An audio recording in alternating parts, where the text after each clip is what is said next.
You're about to witness a cosmic fireworks display that's been dazzling humans for thousands of years. The Perseid Meteor shower is a spectacular annual event that's got everyone looking up at the sky in awe. But have you ever wondered what's behind this natural phenomenon? Let's dive in and explore the science. You're probably aware that meteors are small particles from space that burn up in our atmosphere, producing a bright streak of light. The Perseid meteor shower is one of the most popular and active showers of the year, peaking around mid-August. As you watch this shower, you're seeing tiny fragments of a comet that's been breaking apart for centuries. But what's the story behind this comet, and why does it produce such an amazing display? The comet responsible is called Swift-Tuttle, and it's a big one, about 16 miles in diameter. That's huge for a comet, and its size is part of the reason we see so many meteors during the Perseid shower. As Swift-Tuttle orbits the Sun, it leaves behind a trail of debris, and when Earth passes through this trail, we see the meteors. But here's the thing, Swift-Tuttle is a long-period comet, meaning it takes about 133 years to complete one orbit around the Sun. So, what's happening while it's out there in the depths of space? That's a great question, and the answer is pretty cool. As Swift-Tuttle moves through the solar system, its ices are evaporating, creating a gas and dust trail that follows it like a cosmic cloud.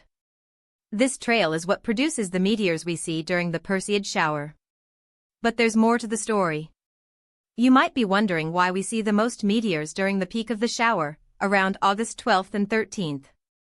It's because Earth is passing through the densest part of Swift-Tuttle's trail at that time, and the meteors are more frequent and brighter.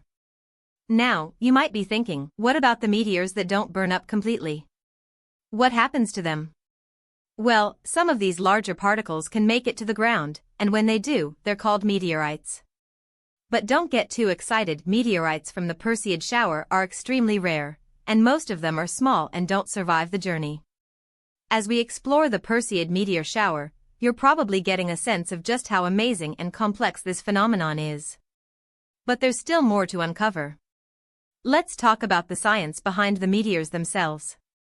When a meteor enters our atmosphere, it's traveling at speeds of up to 40,000 miles per hour. That's incredibly fast, and it's what produces the bright streak of light we see. The meteor is essentially burning up, with the friction from the atmosphere creating an enormous amount of heat and energy. As the meteor breaks apart, it can produce a glowing trail that we see as a shooting star. But what determines the color of the meteor?